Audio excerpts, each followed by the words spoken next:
একাদশী একাদশী একাদশী আগামী 10ই পৌষ 1431 বঙ্গাব্দ ইংরেজি 26শে ডিসেম্বর 2024 সাল বৃহস্পতিবার পবিত্র সফলা একাদশী। পরের দিন পশ্চিমবঙ্গ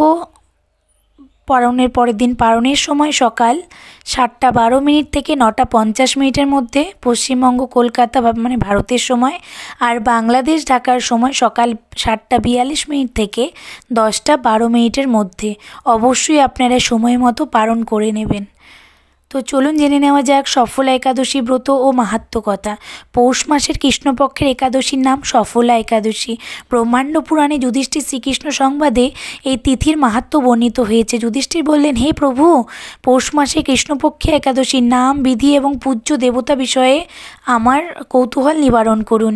শ্রীকৃষ্ণ বললেন, হে মহারাজ, আপনার প্রতি স্নেহবশত সেই ব্রত কথা বিষয়ে বলছি। এই ব্রত আমাকে যেরকম সন্তুষ্ট করে, বহু দান দক্ষিণা যুক্ত যজ্ঞাদি দ্বারা আমি সেরকম সন্তুষ্ট হই না। তাই যত্ন সহকারে ব্রত পালন করা কর্তব্য। পৌষ মাসে কৃষ্ণপক্ষে একাদশীর নাম সফলা একাদশী।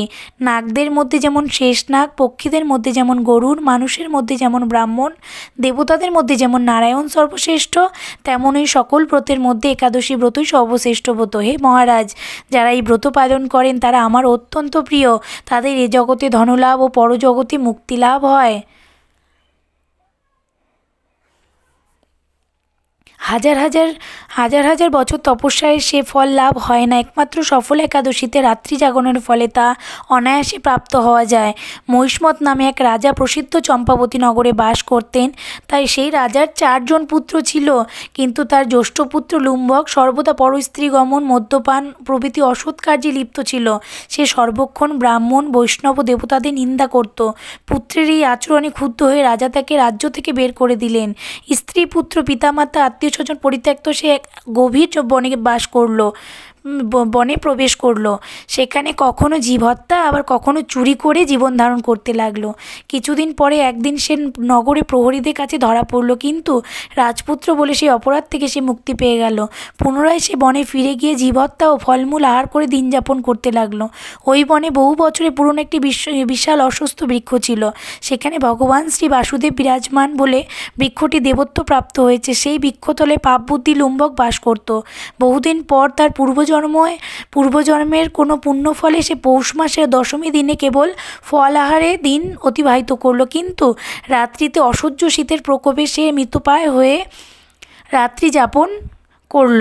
পরদিন সূর্যোদয় হলেও সে অচেতন হয়েই পড়ে রইল। দুপুরের দিকে তার চেতনা ফিরল।